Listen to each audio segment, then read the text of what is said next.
જય કુખાન મેડીમાં કાળ ચોડે પણ નાગ ના છોડે તે વાતો પર માતાજીએ શું કીધું આપણે આગળ વિડીયોમાં જોશું. જય કુખાન મેડીમાં મારી ત્યાં કડીમાં મકાન પણ હતું તો વેચાઈ ગયું, ગાડીઓ તે પણ જતી રહી, માલ મિલકત બધી જતી રહી. તે મને આવું બધું કયા દેવનું દુઃખમાં. અરે રામ રામ જો દુઃખ ભલે પડતું પણ દુઃખમાં તે કદાચ દેવનો ન્યાય કરવાની કદાચ હિંમત જાગી હોય ને તો આહોડા દુઃખ ના પાડશો નહીં. હસતા હસતા હું બોલીશ, હસતા હસતા તમે કહી દો અને હસતા હસતા તમે ક્યાં જઈને વ્યવહાર કરો. સુખ દેખાશે દેખાશે ને દેખાશે આવું કહું. કેમ કે હસતા તમને દુઃખી તો છો જ, વધારે તમને હું દુઃખી કરું એવા શબ્દો નહીં બોલતી. હું હસીને વાત કરવા વાળી, જેથી તમને આનંદ આવે તો મને આનંદ, અને આનંદમાં ઘેર જઈને કદાચ મારા બતાવેલા સમાધાન પર કરો ને તો 100% તમારું સુખ દેખાય ને દેખાય છે માં. પણ અહીંયા આયા પછી માડીના કર્મચારી હમણાં પછી એવા બધા વિચાર આવી જાય, આંખમાં આંસુડાસ આવી જાય માં. રામ જો પહેલું દુઃખ તો ધરતીના ધણી ગોગા મહારાજ નું સજ કે જે અત્યારથી ને ત્રીજી પેઢીથી હેરતું આવ્યું છે. એક નહીં બધા 5-5 નાગ કે તો 5-5 નાગ સુધી તમારી પેઢી મારવા બાકી નહીં રાખ્યા. કેટલા નાગ? એક નહીં 5. આવું કહું છું. નાગ મારેલા? હા મારેલા. કોને માર્યા હતા? માઈક નજીક રાખીને બોલો. હાલો ભાઈ, એમને તમે જ મારેલા નાગ? હા. કેટલા નાગ મારેલા? 2-3 મારેલા. 2-3 માર્યા હતા. 2-3 અહીંની વાત છે ને આગળના 2 ગણો. હું શું બોલી? 5. એક કદાચ એક પેઢી બરબાદ કરે, એક નાગ પેઢી બરબાદ કરે, 5 નાગ રે પછી શું થાય? નાની ઉંમરે જ જાય ને. જ્યાં નાની ઉંમરે જાય ને બધા 3 ગયા, ત્રીજો નતો જાય એવો તોય જ્યો. માઈક નજીક રાખો બે. હાસુ ને હાસુ તો નાગ બદલો લેસ તમારી જોડે. જેટલા ને અણસાર સપના આયા, કઈક વાર તો અણસાર એવો થાય ઘરમાં કઈક કામ કરતા ઘારું નાખતો નહીં, ધોરા દાડે દેખાય જાણે આભાસ થાય કે ઘરમાં નાક છે. ખાટલા મૂકતા પેલા નેચે જોવું પડે ઘારું ચોય આઈ નહીં જો ને. આવા ભણકાર થાય છે તમને.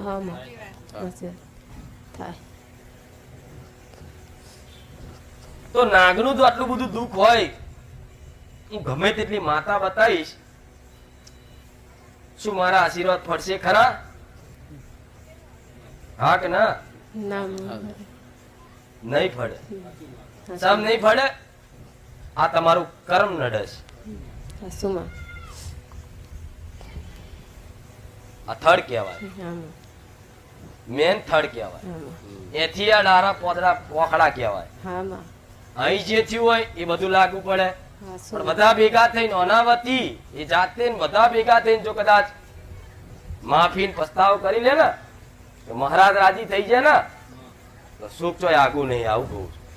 માં તમે સપનામાં ગોગા મહારાજ નો દીવો કર્યો તે વ્યવહાર ચાલુ કર્યો? જો સપનામાં બતાવ્યું? હા, મારે સપનામાં બતાવ્યો તો મને. સપનામાં દેખાયા. સપનામાં બતાવ્યો. માટી અત્યારે તે પાળ નવી બનાવી દીધી હે, પણ એની પાળની જગ્યા ઉપર મને દીવો બતાવ્યો માં સપના. એ જ મહારાજ, એ જ ગોગા મહારાજ. તમને બચકું ભર્યું તું? બચકું ભર્યું હોય કદાચ ગુસ્સા મારી દો બરોબર છે, પણ એ નાગ એટલું સમજો હોય છે ચારે કોઈ કરતો નહીં. મેં રોજ કહું છું એ એની જગ્યા છે તો તમે તમારું પરિવાર કેવું સાચવો છો? અહીં તકલીફ પડે, બીમાર થાય તો કેવા ટેન્શન માં આવો છો?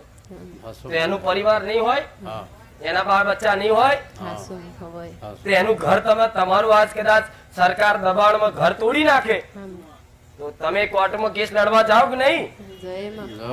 તો ગોગો મહારાજ ધરતીનો ધણી મારા રોમના કોર્ટમાં દરબારમાં જાય કે નહીં? ત્યાં પછી ગમે તેવો કદાચ મહારાજ 500 માતાઓ પૂજો હું એવું કહું છું કે સાક્ષાત માતાઓ બોલાયેલો કોઈના આશીર્વાદ નહીં ફળવા દે, નહીં ફળવા દે, નહીં જ ફળવા દે આ નાગ. અને જેવો તેવો નહીં, પટ્ટા વાળો ત્રિશુલ વાળો નાગ હતો. પાછળ ત્રિશુલ હોય, ઓરિજિનલ. હા, શું બદલ માતાનું કેવું કે મેરડી નડસ. હા મેરડી, પણ ભોગા મહારાજમાં કોઈ ગંભીર નહીં થતું. ઘેરું ચોતરું ગણ લે હશે કે હશે નહીં. બધાનો બાપો છો, ધરતીનો ધણી છે. મારે મંદિર બનાવવું હોય ને તો પેલા એની રજા લઈ એને રાજી કરાવી એના હકનો વ્યવહાર આલી અને પછી મારું મંદિર ઊભું થાય. એમને એમ ના થાય. એવી રીતે તમારી માં ઘેર કુળદેવી તો દેખાતી જ નહીં તમારી. 4-4, 5-5 નાક આડા ઉભા કુળદેવી ચોય 5 નાક પછી દેખાઈશ. 5 નાક રાજી થાય. રાજી થઈને તમે પાછા આવો તાર કદાચ કુળદેવી લોકાચું કાઢે જો કે કુળદેવી કોણ છે. અત્યારે તો પતો જ નહીં લો. હું એવું કહું છું આ નાક પાછળ પડી જાવ. તમે નાક તમારી પાછળ પડી છે પણ તમે હવે એની પાછળ પડી જાવ. બરોબર? આમ જ ન્યાય છે. નકર હું ચોખ્ખું કહેવા વારી છું. તમે મારા પારે ફરી આવશો કે નહીં આવો એ હું નહીં કહું કે મારા પારે આવતા જતા જ રહેજો. પણ મારી ચોખ્ખી સીધી સલાહ હશે કે ગોગા મહારાજને નાગને રાજી કર્યા વગર જો તમે ભૂએ ભટકશો ને તો એ તમને મોટા મોટા વિઘ્નો પડશે ને પડશે. મારા પારે આવવામાં તમને વિઘ્નો આડા આયા કે નહીં? કઈક નું કઈક થાય. આવા જવાનું મેર કદાચ નક્કી કર્યું ને તો એ મેર ના પરવાણે આયા. કોઈનું મરણ થઈ ગયું, આ થઈ ગયું, ફલાણું થયું, ઢીકણું થયું. આ નાગ રોકસ. એક દીવામાં 5 દિવેટો ભેગી કરો. કેટલી? 5. ઊભી વાત ના થાય તો 5 આડી વાત કરતું તાર. પણ એક દીવામાં 5 દિવેટો ભેગી કરી અને રોજ આના હાથે ગોગા મહારાજને દીવો કરાવડાવો. દર સોમવારે સુખડી, નારિયેળ, શ્રીફળ, દૂધ એને ધરાવો અને માફી માંગો કે મારી ભૂલ થઈ જઈ. આ નાક તો તમે જીવતો નહીં કરી આલો. એને જીવતો થશે નહીં થાય પણ એનો શ્રાપ તમારથી દૂર થાય. નકર શરીરની પીડા એવી નાખી છે ને વણે આ કોઈ કઈ નહીં શકતા કે મને શું દુઃખ છે. પૂછવા બી આવો ને તે જાતને કઈ ના મને જેટલી જાતના દુઃખ છે એટલા અગણિત દુઃખ કહેવાય. ગણાય નહીં એટલા. દર સોમવારે તો આલીએ છે માં. એ નહીં, મારે આના નામથી પસ્તાવાથી એ આપશો ને પછી ચોક વાઘ વાળી માતા લઈને આવીશ. ગણો છો વાઘ વાળી? જાણો છો? ભાઈ કઈ રીતે જાણો? અંબે માનું રૂપ દેખાય માં ફોટા સપના. સપનામાં અંબે માતા સપનામાં અંબે માનો ફોટો દેખાય. કોને દેખાય? મને પણ દેખાય છે. અંબે માનો જ દેખાય. આને પણ અંબે માં જ દેખાય. મામા હું વાઘ બોલી છી. વાહ. મને ખાલી વાઘ જ બતાવ્યો. જો ખાલી દીવા કરવાનું કીધું ને તો ખાલી વાઘ જ દેખાયો. અંબે નો આખી અંબે ના આવી. મામા પણ આખી અંબી તમે કહી દીધી કે માં અમને સપનામાં અણસાર આલ્યા છે કે અમારી અંબે માં દેખાય છે. એ તમારી માતા છે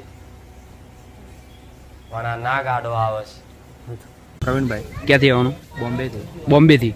શું માનતા રાખી હતી?